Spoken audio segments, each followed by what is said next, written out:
pengajian kita, Bidayatul Hidayah kita kepada bab adab-adab menjadi imam dan adab menjadi makmum telah pun kita mempelajarinya, iaitu muka surat berapa dah? Ya, 99 dah.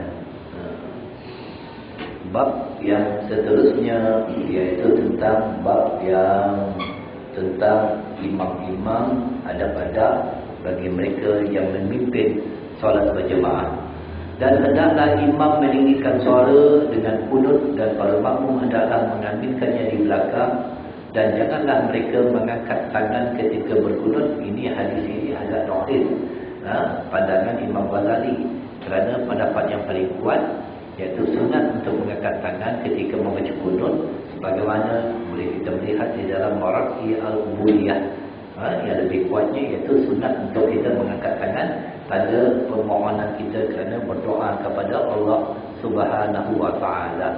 Kemudian para makmum hendaklah meneruskan bacaan sendiri-sendiri lafaznya, iaitu sehingga ke akhirnya, iaitu fa innaka tahdi wa la yudha alaik. Yang tu kita baca sendiri sampai habis. Wa innahu la yuzillu man walaik wa la yu'izzu man adait tabarakta rabbana wa ta'alait alhamdu ala ma qadait nastaghfiruka wa atubu ilaik. Boleh juga imam ketika itu membaca dengan kuat jahar nastaghfiruka wa atubu ilaik.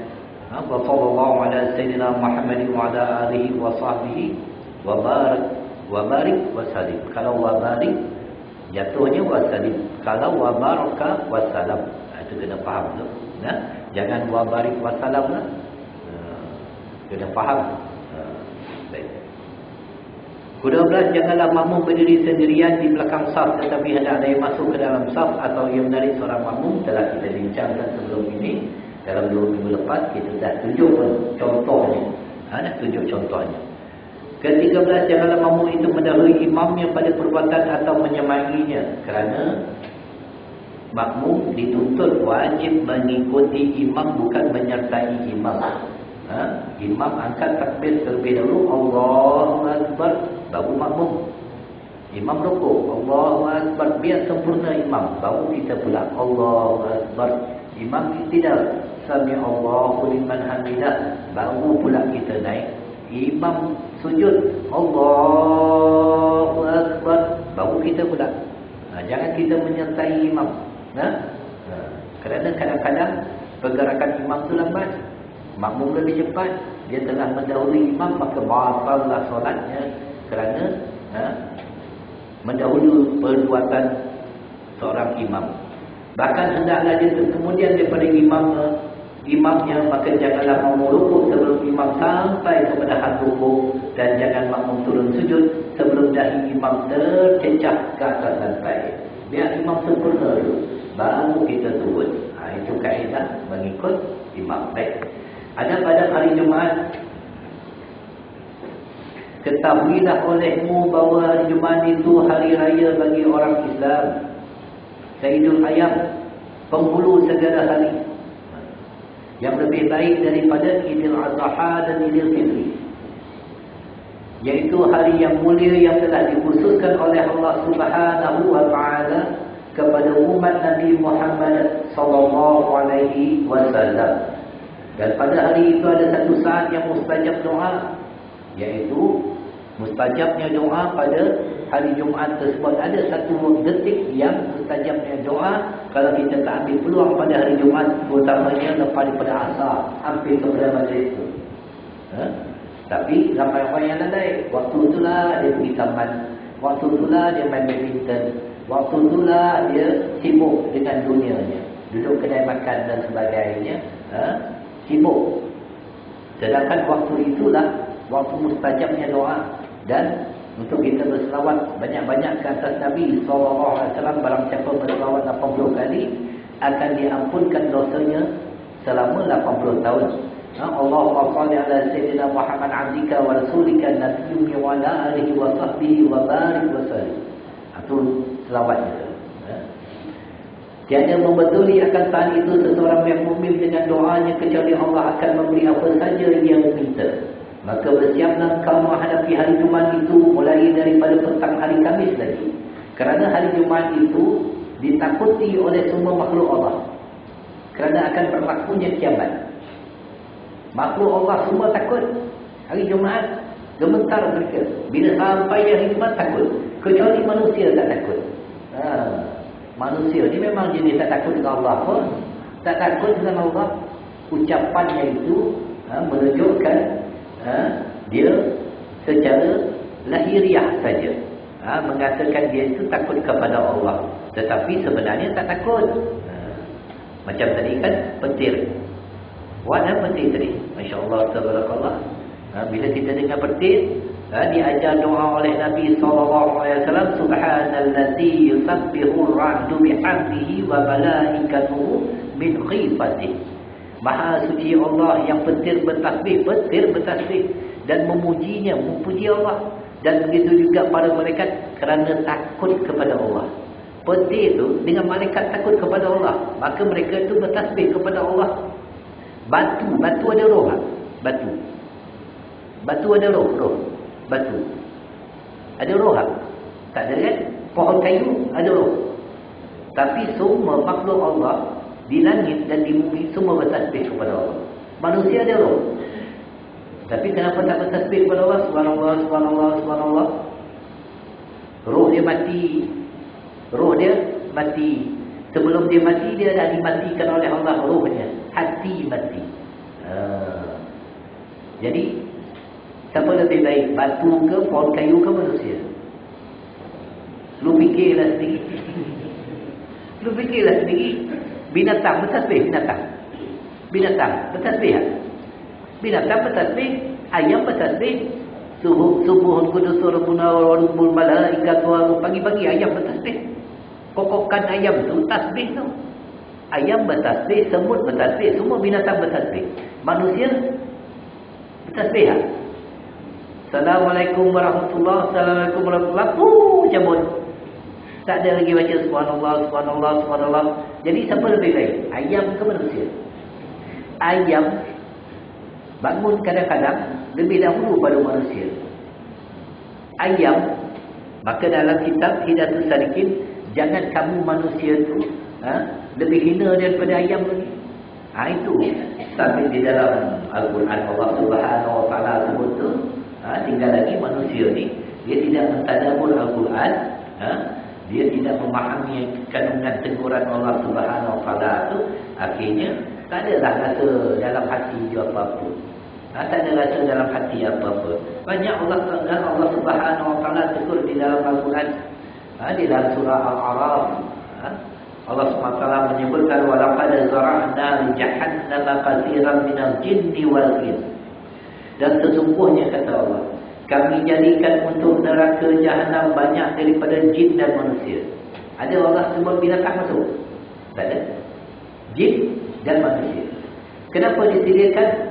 Sambung kepada ayat tadi itu, lahum qulubun la yufqahuna biha, yang mempunyai hati tetapi tidak mahu memahaminya dengan ayat-ayat Allah. Walahum a'yunun la yubsiruna biha, yang mempunyai mata tetapi tidak mahu melihat keesaan Allah Subhanahu wa taala. Walahum azanul la yusma'una biha, yang mempunyai telinga tapi tak nak dengar nasihat dan tunjuk ajar. Dan akhir daripada ayat itu, Allah sebut apa? Ulaika kal an'ami bal hum adallu, ulaika humul ghafilun. Mereka itu seperti binatang, bahkan lebih sesat daripada binatang ternakan. Itulah orang yang lalai. Lembu pergi kuliah, lembu. Kambing, kucing, anjing. Manusia kalau tak pergi kuliah, adik-adik adik-adik Cuba tak nak belajar agama. Kalau lembu tak belajar agama, tak apa. Sebab lembu tak akan ditanya besok. Kambing kena tanya pasal lembu. Tak, manusia kena tanya.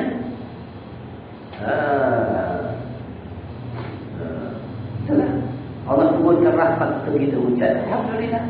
Jadi apabila hujan turun itu, kita diajar berdoa, Allahumma thayyiban nafi'ah. Ya Allah, turunkanlah hujan yang bermanfaat. Semua diajar oleh Nabi SAW untuk kita berdoa. Jadi kita jangan jadi lembu. Jangan jadi kambing. Perbezaan antara manusia dengan binatang ni, binatang dia tak ada ilmu. Manusia kena ada ilmu kerana diberi akal. Nafsu binatang ada, manusia pun ada. Jangan kita memperturutkan hawa nafsu kita. Baik. Maka hendaklah engkau membersihkan pakaianmu dan memperbanyakkan mengucap tasbih dan istighfar mulai daripada petang hari Khamis, kerana masa itu sudah menyamai kelebihan hari Jumaat. Kan kalau petang Khamis tu orang kata petang Jumaat, tu dah masuk dah tu. Maka perbanyakkan istighfar ini tak lama lagi, berapa hari lagi? Hari ini Sabtu, Ahad, Isnin, Selasa, masuk maghrib. Allahu Akbar, Allahu Akbar. Masuk 1 jam. Bulannya untuk kita memperbanyakkan istighfar kepada Allah Subhanahu wa taala pada bulan Rejab. Bulan Rejab tu banyak-banyak istighfar, kerana 5 malam yang tidak ditolak doa oleh Allah Subhanahu wa taala. Awal Rejab, malam awal Rejab. Jangan lalai ni satu ni. Awal Rejab, malam nisfu Syaban, malam Jumaat, malam Idul Fitri, malam Idul Adha. 5 malam tidak ditolak doa oleh Allah SWT. Berdoalah, istighfar banyak-banyak. Astaghfirullah lima ya'lamuhullah, astaghfirullah kama yuhibbuhullah. Saya mohon ampun kepada Allah bagi apa yang Allah ketahui. Saya mohon ampun sebagaimana yang Allah sukai. Dalam bulan Rejab tu paling kurang 3,000 baca tu. Nanti saya bagi. Nak ke tidak? Pernah pergi ke dulu? Pernah pergi ya? Istighfar ni. Astaghfirullah lima ya'lamuhullah, astaghfirullah kama yuhibbuhullah. 3,000 baca. 3,000 tak banyak. Sekali baca 100. Boleh dibagi-bagikan. Itu sebab kita ni jangan biar mulut kita menganggur. Jangan tangan kita biar menganggur. Duduk saja. Menganggur lah tu, duduk je. Sambil pergi bank kan, pergi tukar kupon ataupun tukar voucher free. Duduk ikat bank, tak buat apa.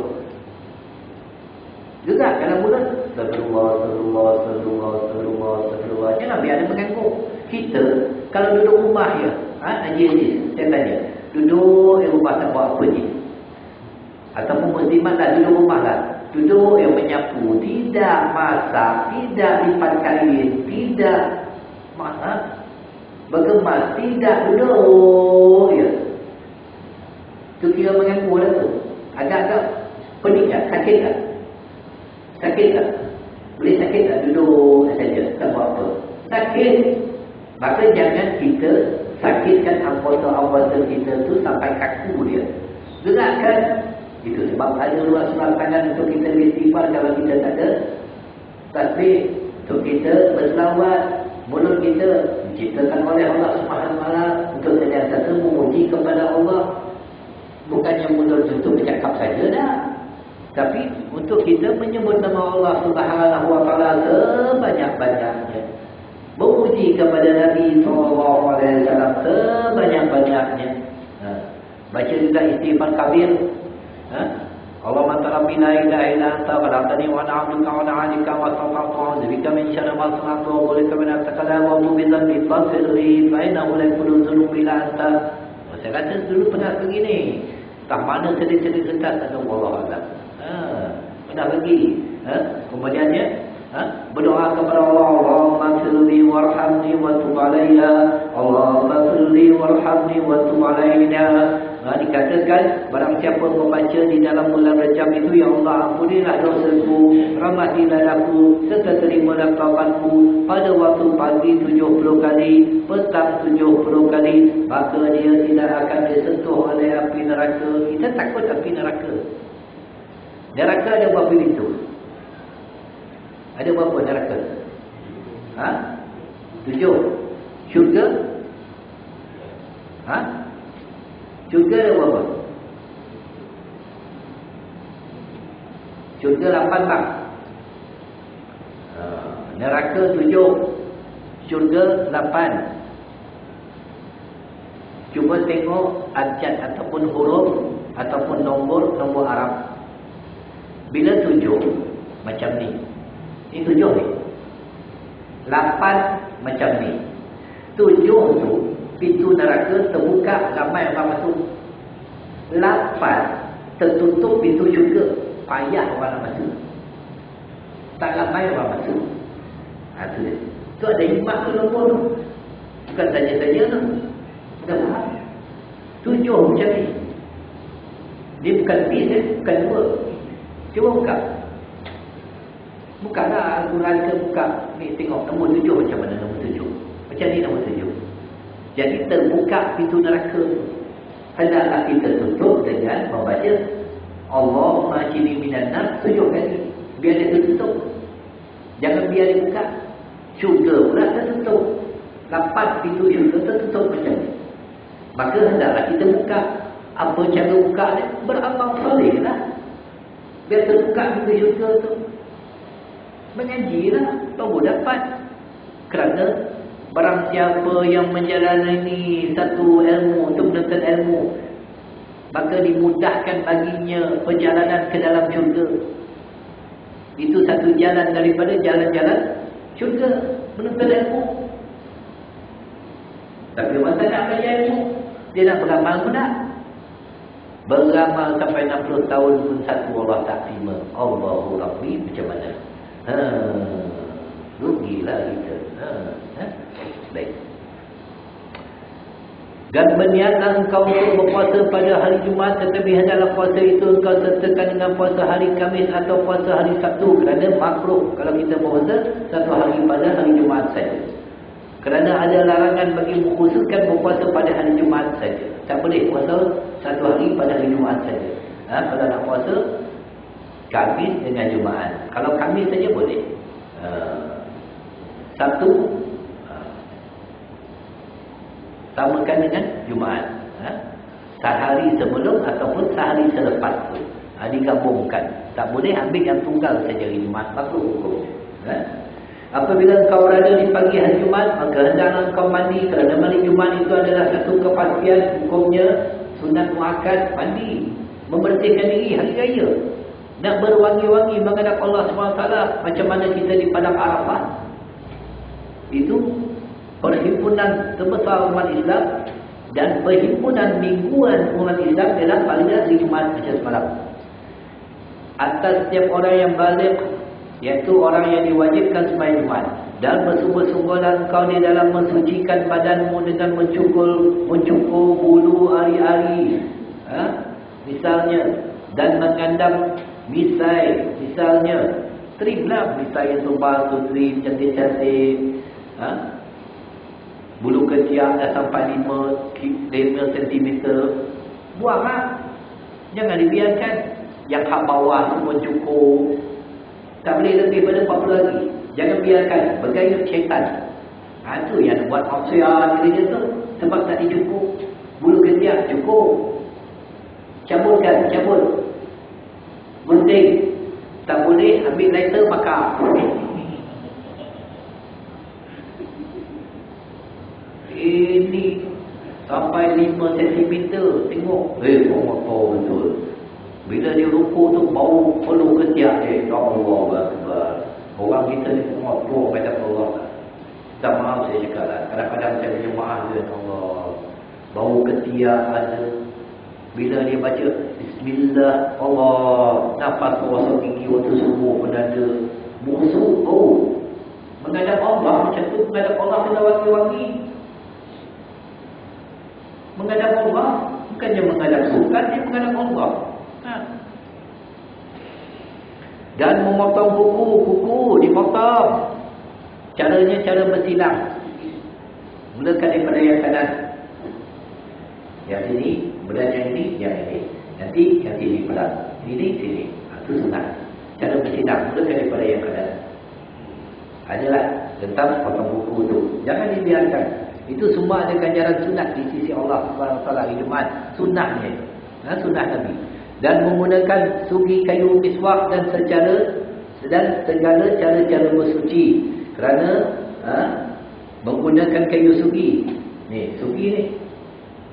Barang siapa yang solat dengan bersugi, bersiwak, ganjarannya lebih 70 kali ganda dengan orang tidak bersiwak. Kita nak beratkan timbangan amal, kena buatlah. Orang yang yakin saja buat, orang tak yakin, alah, tak payahlah. Sebab tak yakin. Kalau setiap kali dia bersiwak tu turun RM70. Setiap kali bersiwak turun RM70. Baru dia yakin. Baru yakin. Tapi sebab tak nampak.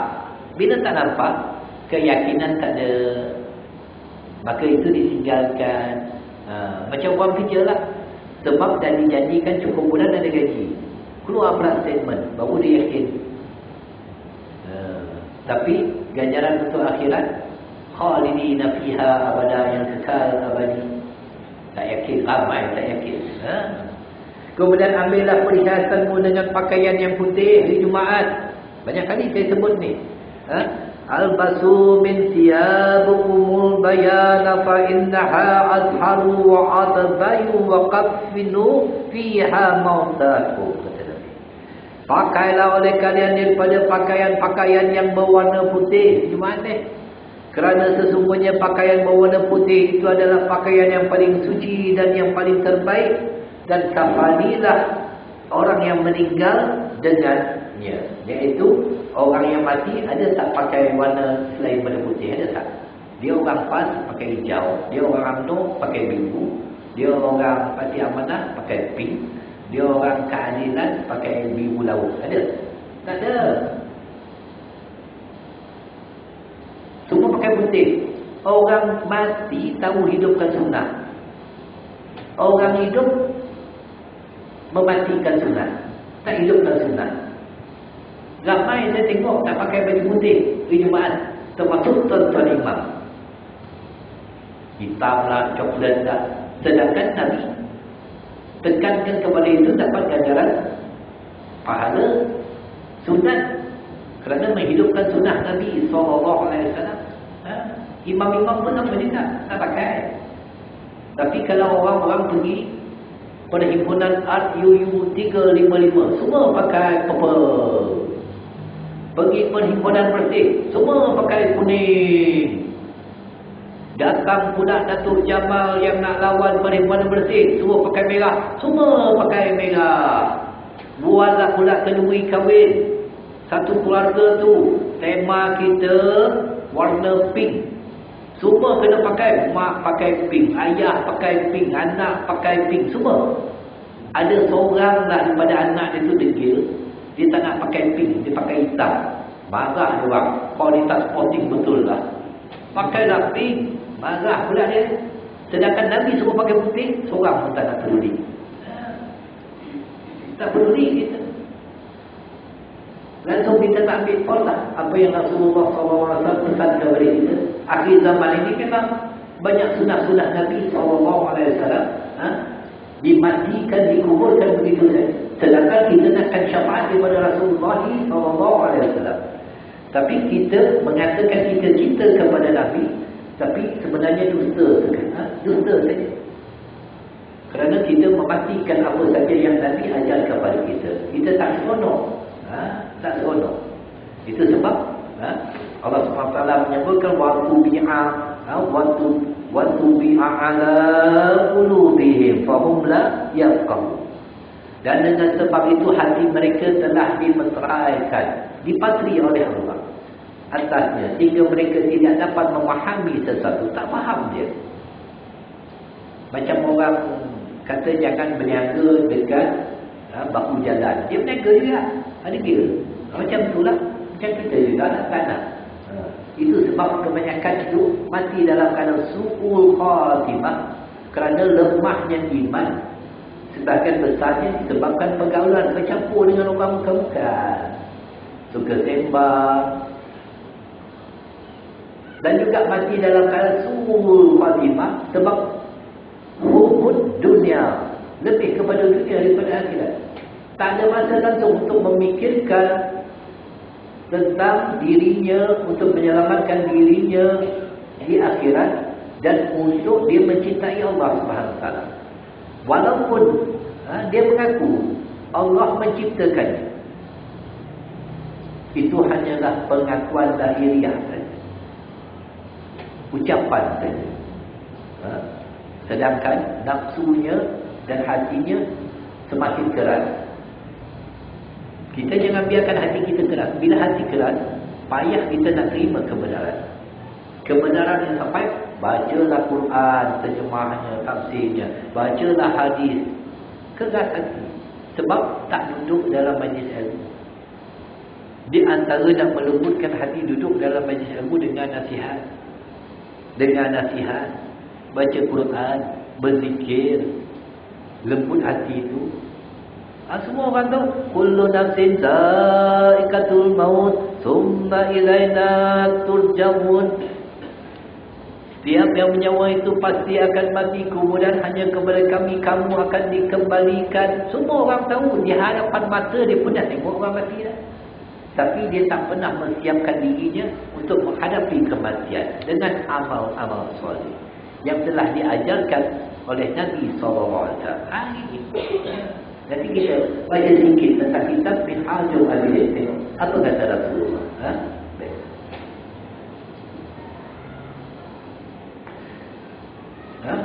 Macam saya katakan, tuan imam mana ada pakai.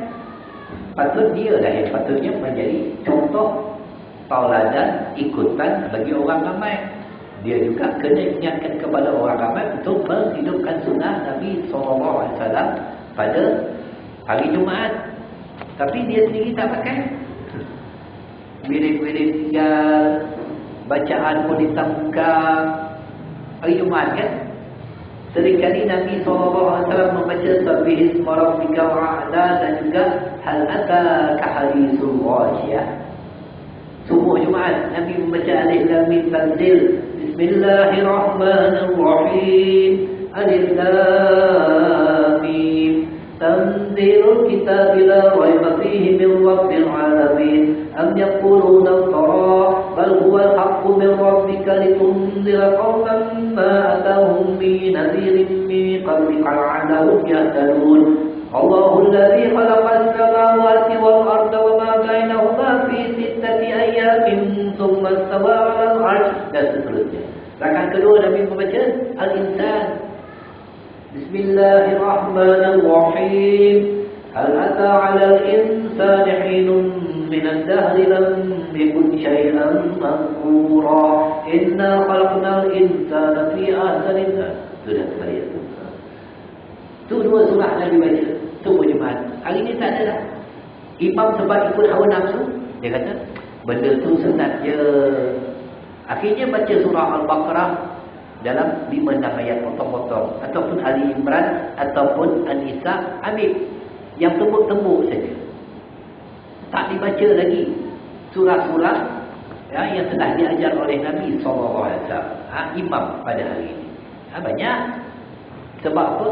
Dia jadi imam tu niat tak ikhlas, niat untuk dapat kurus saja.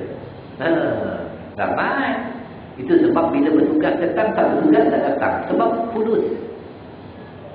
Niat itu jadi imam untuk dapat duit, itu saja. Mana ada tuan imam kalau kita buat pengajian kan, dah duduk mengaji, tak nak. Tak nak.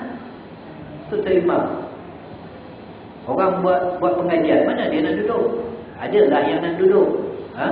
Tapi kebanyakan budak-budak muda tak nak duduk dia. Tak nak duduk dia. Dia rasa dia dah betul dah. Apakah dia tu ahli syurga? Ingat. Berat. Dia tu pegang amanah. Pegang amanah Allah tu pimpin orang. Pimpin orang ke jalan akhirat. Tapi diri sendiri juga terbakar nanti. Nasihat orang kata mimbar bukan main lagi. Tapi sendiri tak buat. Hidupkanlah sunnah Nabi SAW. Hendaklah tuan-tuan mempelajari ilmu agama. Orang buat belajar itu dia tak nak duduk. Sedangkan Al-Imam Bidami, imam itu penjamin dan muazzin itu adalah orang yang diamanahkan untuk menjaga masa, menjaga waktu. Kemudian ada doanya pula, ya Allah yang takut tunjukilah para imam dan berilah ampunan kepada muazzin. Siapa yang tunjuk imam tu? Kita lah bagi panduan pada dia. Ini cara adab-adab imam. Imam kena buat macam ni. Tapi imam degil, tak nak dengar kata. Sebab dia rasa dah betul dah. Orang apabila dapat jawatan, bila jadi kedua, itu yang jadi kepala batu tu, dia rasa dia betul kan? Itu bahaya tu. Jangan sampai jawatan itu menyebabkan hati menjadi keras. Bila dapatnya jawatan jadi kedua kan, payah nak menerima kebenaran ataupun tuturan daripada orang lain. Dia rasa dia dah kedua dah. Aku dah imam dah. Imam kan pemimpin. Kan ramai pemimpin kita payah terima teguran. Sebab dia rasa dia dah betul dah memimpin orang. Padahal tak betul. Dan imam juga pemimpin. Memimpin umat untuk sembahyang. Tapi tak boleh terima teguran tuan-tuan imam. Budak-budak muda.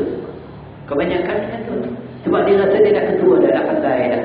Padahal fiqh tak belajar, hadis tak belajar, baca lintang tukang, main tembuk-tembuk je.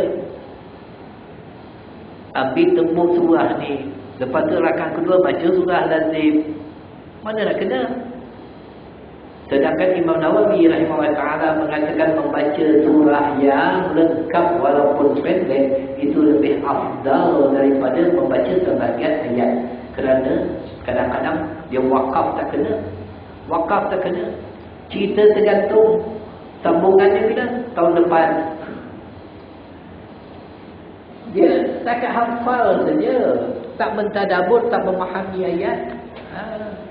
Itu kebanyakan berlaku. Pakai pula main hantam saja. Allah. Jangan kita terliur dengan jawatan dan jawatan inilah menyebabkan seseorang itu boleh terumpan ke dalam api neraka kerana memegang amanah. Amanah tu kalau dia tidak beramanah dengan agama yang Allah bagi, beramanah dengan Rasulullah, dia juga akan dicampakkan oleh Allah SWT ke dalam api neraka. Jangan main-main. Berat.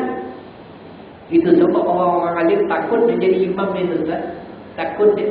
Sebab nak menanggung orang di belakang tu. Tapi kita seronok aja jadi imam. Sebab bulan-bulan masyuk. Bulan-bulan masyuk. Dapat duit. Penuh pula tu. Tapi waktu kan tak penuh. Dapat penuh. Bacaan tak penuh. As-sajadah dikerat 3. Wirid yang sepatutnya dibaca la ilaha illallah wa la